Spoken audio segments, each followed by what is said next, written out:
Check that 8:39 here, Big 550 KTRS. Our favorite segment of the week is Dan Zarlenga with the Department of Natural Resources. Is that right? Conservation. But yeah, we're all on the same team. You're on the same team. Last week you sent the wood guys. What, they were busy this week? Yeah, they're busy out doing tree stuff, monitoring fall color, what they can see through the fog. Fair enough. Johnny Londoff is getting ready for deer season. When is deer season? Well, it depends on what season you're referring to, but the main season that most people think about is the November portion of firearms deer season, and that's November 10th through the 20th. That's a 10-day period in November. That seems awful short. That's typically what it is. For deers? Yeah. Just 10 days? Well, that's for the main firearms deer season. We have other deer seasons. For example, this weekend, we've got the youth season. That's Saturday and Sunday. And we have two portions of the youth season. And that's designed mainly for young hunters, 6 to 15 years old, to get them a chance to get out the woods without all the adults hunting too. And it's kind of a fostering, mentoring type opportunity for them. So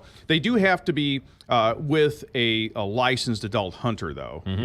But it gives them a chance to be out in the woods and do a little hunting and kind of get introduced to the sport. I can't believe all the deer hunters talk all year long and live for just 10 days? Yeah, pretty much. Yeah, that's our biggest season. That's when the majority of hunters are out there. But, actually the whole overarching deer season really begins September 15th and goes to January 15th. That would be the bow season, the archery season. Oh, but they, the archery hunters are a relatively small group of the overall hunting population. Right. Yeah. Okay. And with such a short amount of time, there's so many people out there, so there's some big safety issues, I would think. Well, safety is always the number one thing. Not getting the deer, whatever, it's being safe. And, a lot of people obviously associate hazards with firearms, and that's certainly true. You need to respect your firearm. But the biggest source of accidents and injuries in hunting is actually falling from tree stands. That is fascinating. Yes. Oh. Tree stands do more damage to people than firearms do, basically, during the hunting idea season. is that you go up into the stand in a tree, and then you look for the deer. And you look down on the deer, and it kind of gives you, you're not in the deer's line of sight. You've got a good point of view, and you can shoot down safely because your backdrop is now the ground rather than the... Got it. So that's why people like the deer stands. And they're great tools for hunting, but you do have to apply a certain level of caution and preventative measures to keep accidents from happening. And so one of the biggest things that we try to urge people to do is use what they call a fall arrest system, which is a fancy word for a harness, that safety harness that keeps you locked into the tree as you climb up the tree the entire time you're in the stand, because people have been known to fall asleep in stands and fall out, and then the entire time you're coming down. So, I mean, how high up are the stands typically? They could be like 10 feet, 15 feet, 20 feet, 7 feet. Possibly, yeah. So it just depends on the tree and the person's I would preference. think, are you trying to get the perfect shot? So you're leaning, you're hedging, you're on the edge of the seat, and all of a sudden one too far, and you're off. And you're off, or possibly wet, damp conditions make it slippery. Right. The other thing you said was make sure your gun's not loaded as you're climbing into the tree stand. Well, see, now there's the other big thing. In addition to keeping yourself tethered at all times to the tree stand with an adequate harness system that's rated for your weight and everything properly, but you also, whenever you're carrying your gear up, especially your firearms, your bows, your arrows, and everything, you want to do that separately. You have what's called a haul line, which basically when you tie a line to your gear, and when you get up there, you pull it up with the haul line. And you don't try to carry your firearm or your bow and arrows on your person as you go up and down the stand. The other thing is you want to make sure your firearms are unloaded. That's another common source of problems, is someone trying to haul up or carry up a loaded firearm. An accident happens, and the firearm discharges and hurts somebody. You also said to make sure that the tree is living and healthy. Yes, and that's another thing. So I know it's obvious, but it seems obvious. But so you've got different things. You've got like a permanent tree stand you can build in a tree with lumber and all that, or whatever materials, or you can get a portable tree stand that you can carry and install. Either way, if you're using the portable stand, make sure that all the bolts and nuts and everything are tightened properly. If you've got a permanent tree stand up there, make sure that if you built it 2 years ago, that lumber is still sound, the nails are still sound, and everything is still structurally good. And of course, make sure the tree is living and healthy, because you don't want to be up in an unhealthy tree that something could break on you. Do I have to wear an orange hat? Yes, you need to wear hunter orange, and that's 360-degree visibility, not just something in the front. And it could be a jacket, it can be a vest, but it needs to be 360-degree hunter orange, and including a cap. And why is that? That's so you're visible in the woods. Obviously, deer aren't orange, so you're not going to be mistaken for a deer if you're carrying that, and people will be able to see from a distance there's a hunter there.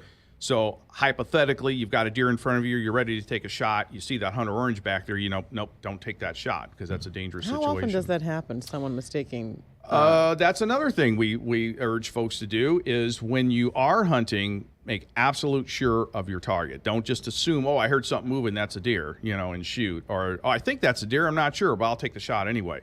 No, you don't do that. You make sure you can confirm it's a deer before you shoot, and you also need to be aware of what's behind it, too. Yeah, well, Dick Cheney, vice president, shot somebody while hunting. It can happen to anybody. Yeah. So. The other thing, too, is I've been pheasant hunting. They say never, ever, ever, ever, ever, ever hunt from your car.